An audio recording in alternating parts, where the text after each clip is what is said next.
3 words in the preamble and the 4th word is democratic. Democratic word आता है democracy से, और democracy word है एक ग्रीक वर्ड. याद रखिए, वन डे एग्जामिनेशन में 4 ऑप्शंस आते हैं, हम कंफ्यूज होके कुछ भी ऑप्शन टिक कर देते हैं, लेकिन एग्जैक्टली याद रखिए डेमोक्रेसी मीन्स, डेमोक्रेसी एक ग्रीक वर्ड है और इसका मतलब है रूल बाय पीपल, क्योंकि ये 2 वर्ड से मिलके बना है, डेमोस और क्रेटिया या क्रेशिया बोल लीजिए. डेमोस का मतलब होता है पीपल, क्रेशिया का मतलब है रूल, तो जनता का शासन, रूल बाय पीपल. राइट. अब हमारे पास डेमोक्रेसी 2 टाइप की होती है, एक होती है डायरेक्ट डेमोक्रेसी, एक होती है इनडायरेक्ट डेमोक्रेसी. हमारे प्रियम्बल में जो डेमोक्रेसी मेंशन है वो डेमोक्रेसी सिर्फ पॉलिटिकल डेमोक्रेसी नहीं है कि वोट डाल लिया, या उस परिप्रेक्ष्य में आप बोल रहे हैं कि डेमोक्रेसी का मतलब, ये डेमोक्रेसी बहुत वास्ट है. इसका मतलब सोशल कॉन्टेक्स्ट में भी है और इकोनॉमिक कॉन्टेक्स्ट में भी है कि हर जगह हमारे पास डेमोक्रेसी होनी चाहिए. फिलहाल जो डेमोक्रेसी के 2 टाइप्स होते हैं वो होते हैं डायरेक्ट डेमोक्रेसी और इनडायरेक्ट डेमोक्रेसी. डायरेक्ट डेमोक्रेसी से रन होती है कंट्री जैसे स्विट्ज़रलैंड.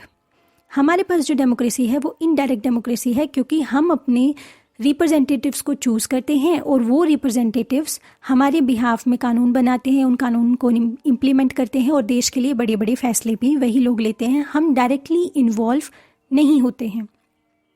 तो स्विट्ज़रलैंड जैसी कंट्री में डायरेक्ट डेमोक्रेसी. अब इन दोनों डेमोक्रेसीज़ के बीच में फ़र्क क्या है, हम पढ़ते हैं पहले डायरेक्ट डेमोक्रेसी को और फिर उसको कंपैरिजन करते चलेंगे.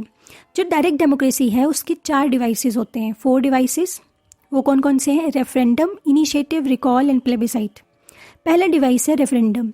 रेफरेंडम का मतलब है कि कोई भी कानून बन रहा है उसमें लोग डायरेक्टली पार्टिसिपेट करेंगे, वोटिंग करेंगे और देखेंगे कि वो कानून बनेगा. मेजॉरिटी के हिसाब से फैसला लिया जाएगा कि कानून बनेगा या नहीं बनेगा. इंडिया जैसी कंट्री में ना तो ये पॉसिबल है और ना ही है, हो रहा है. राइट. हमारे कानून कौन बनाते हैं? जो हमने रिप्रेजेंटेटिव्स चूज़ करके भेजे हैं. देखिए, हमारे फोर फादर्स ने बहुत सोच समझ के कॉन्स्टिट्यूशन बनाया था. उस कॉन्स्टिट्यूशन में जैसा पॉसिबल हो सकता है उस हिसाब से ये बनाया गया. इंडिया कल्चरली, जियोग्राफिकली बहुत डाइवर्स है. स्विट्ज़रलैंड एक बहुत छोटी कंट्री है, उसकी पॉपुलेशन कम है. सेकंड, लोग पढ़े लिखे हैं, अवेयर हैं, समझते हैं चीज़ों को. अपने इंटरेस्ट्स को साइड में रख के स्विट्ज़रलैंड एज अ होल की तरह से फैसले ले सकते हैं. राइट. और वहाँ पर इकोनॉमिकली भी इतना डिफ़िकल्ट नहीं है क्योंकि थोड़ा टेक्नोलॉजी भी एडवांस है. दूसरी तरफ इंडिया एक डाइवर्स कंट्री है, इतनी बड़ी जियोग्राफी है. अगर हर एक कानून बनाने के लिए वोटिंग करवानी पड़े तो इज़ इट पॉसिबल? राइट. उसके बाद इंडिया के जो लोग हैं, मतलब एजुकेशन उस लेवल तक नहीं है. अलग अलग रीजन्स के अपने अलग अलग इंटरेस्ट्स हैं. तो क्या एज ए इंडिया होल की तरह से लोग फैसले ले सकते हैं और कानून बना सकते हैं? तो ये क्वेश्चन है. राइट. तो हमारे यहाँ पे रेफरेंडम जैसी प्रैक्टिसेस नहीं होती हैं क्योंकि ये पॉसिबल भी नहीं है, ना इकोनॉमिकली ना सोशली. लेकिन ये डायरेक्ट डेमोक्रेसी में होता है. तो हमने पहला डिफरेंस देख लिया कि रेफरेंडम क्या होता है. सेकंड है डायरेक्ट डेमोक्रेसी की सेकंड डिवाइस है इनिशिएटिव. इनिशिएटिव का मतलब है कि कोई भी कानून बनाने के लिए सबसे पहले आता है बिल. जो आप आगे पढ़ेंगे कानून कैसे बनाए जाते हैं हमारे देश में. राइट. कोई भी कानून बनाने से पहले एक प्रपोजल दिया जाता है कानून का, उसको बोलते हैं बिल. तो वो जो बिल होता है उसको डायरेक्ट डेमोक्रेसी में इनिशिएटिव के तौर पे लोग डायरेक्टली कर सकते हैं सबमिट की हमें ये वाला कानून चाहिए. वो डायरेक्टली बोल सकते हैं, तो वो इनिशिएटिव ला सकते हैं. हमारे देश में ऐसा नहीं है. हमारे देश में अगर कानून बनाना है तो उसके लिए जो प्रपोजल लेके आएंगे वो या तो MP लेके आएंगे या MLA लेके आएंगे.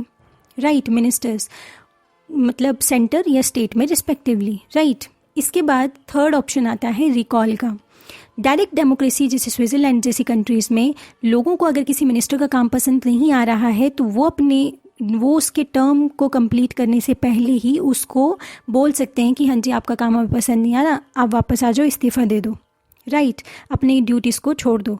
इंडिया में हम शोर मचा सकते हैं, हम बोल सकते हैं कि इस्तीफ़ा दो, इस्तीफ़ा दो, इस्तीफ़ा दो, लेकिन ये पार्टी का या सरकार का अपना डिसीजन है कि मंत्री या MP या MLA रिज़ाइन करेंगे या नहीं करेंगे. राइट. उनका इंडिविजुअल और पार्टी का डिसीजन है.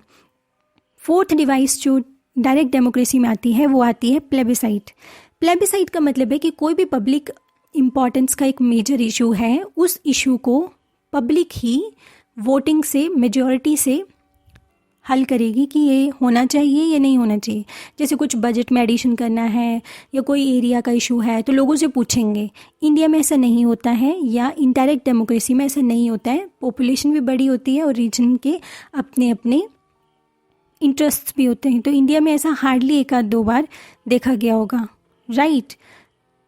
तो ये 4 डिवाइसेस थी जो डायरेक्ट डेमोक्रेसी और इनडायरेक्ट डेमोक्रेसी में हमें फ़र्क बता रही थी, राइट। अब जो इनडायरेक्ट डेमोक्रेसी है वो 2 टाइप की होती है, एक होती है प्रेसिडेंशियल, एक होती है पार्लियामेंट्री। हमारे पास जो डेमोक्रेसी है वो है रिप्रेजेंटेटिव पार्लियामेंट्री डेमोक्रेसी। हमारे पास पार्लियामेंट है, और ये पार्लियामेंट क्यों रखी गई, क्योंकि हमारे ऊपर ब्रिटिशर्स राज करते थे, तो हमें उन्हीं के सिस्टम की आदत पड़ी हुई थी। अब एकदम से ना तो हमारे पास उस टाइम इतने पैसे थे कि हम एक नया कल्चर अडॉप्ट करें, जैसे यूएसए में प्रेसिडेंशियल फॉर्म ऑफ गवर्नमेंट है ना, हमें उसकी ज़रूरत थी। हमें जिस चीज़ की आदत थी और जो सिंपल था लोगों के समझने के लिए, प्रेसिडेंशियल फॉर्म ऑफ गवर्नमेंट थोड़ा कॉम्प्लिकेटेड है समझने के लिए, लोग उसमें जिस तरह से वोटिंग होती है वो डिफरेंट है, राइट। इंडिया में सिंपल तरह की डेमोक्रेसी और पार्लियामेंट्री डेमोक्रेसी को अडॉप्ट किया गया, पार्लियामेंट्री सिस्टम को अडॉप्ट किया गया, राइट। तो हमारा देश है डेमोक्रेटिक रिपब्लिक। डेमोक्रेटिक का मतलब है हमारे पास डेमोक्रेसी है, कौन सी वाली, पार्लियामेंट्री रिप्रेजेंटेटिव डेमोक्रेसी या इनडायरेक्ट डेमोक्रेसी भी बोल सकते हैं, जिसमें पार्लियामेंट इम्पॉर्टेंट है और जिसमें जो एग्जीक्यूटिव्स हैं वो रिस्पॉन्सिबल हैं अपने हर फैसले के लिए, हर एक्शन के लिए, हर चीज़ के लिए वो रिस्पॉन्सिबल हैं लेजिस्लेचर के ऊपर। इसके अलावा हमारे पास यूनिवर्सल एडल्ट फ्रेंचाइजी है, इलेक्शंस हैं, रूल ऑफ लॉ है, जुडिशरी इंडिपेंडेंट है और डिस्क्रिमिनेशन की एब्सेंस है। ऐसे बहुत सारे फीचर्स हैं जो हमारी डेमोक्रेसी में हैं, और कॉन्स्टिट्यूशन में क्या क्या फीचर्स है वो हमने पिछली वीडियोस में पढ़े भी हैं। इसके अलावा जो डॉक्टर B.R. अम्बेडकर की कुछ लाइंस हैं, कुछ उनके व्यूज़ हैं जो हमने कॉन्स्टिट्यूंट असेंबली में उन्होंने 1949 में नवंबर 25 को बोले थे, वो ये था कि पॉलिटिकल डेमोक्रेसी तब तक नहीं हो सकती जब तक सोशल डेमोक्रेसी नहीं है। सोशल डेमोक्रेसी का मतलब है कि आपके पास लिबर्टी है, आपके पास इक्वालिटी है, आपके पास फर्टिनिटी है, आप आज़ाद हैं दिमाग से, बाहर से, आपके पास कोई बंधन नहीं है आपके ऊपर, आप इक्वल हैं और आप में भाईचारे की भावना है। जब ये 3 चीज़ें इकट्ठी होती हैं तो एक सोशल डेमोक्रेसी बनाती हैं, और सोशल डेमोक्रेसी के बिना पॉलिटिकल डेमोक्रेसी तो हो ही नहीं सकती। ऐसा नहीं हो सकता कि आप आज़ाद हैं और आप इक्वल नहीं हैं। अगर आप इक्वल नहीं है तो आप कैसे आज़ाद होगे, राइट। तो ये दोनों चीज़ें एक दूसरे से को एग्जिस्ट करती हैं। आप लिबर्टी, इक्वालिटी, फर्टिनिटी, ये सोशल डेमोक्रेसी को बनाती हैं। इसके बाद की टर्म आती है रिपब्लिक, वो हम नेक्स्ट वीडियो में कवर करेंगे। Thank you.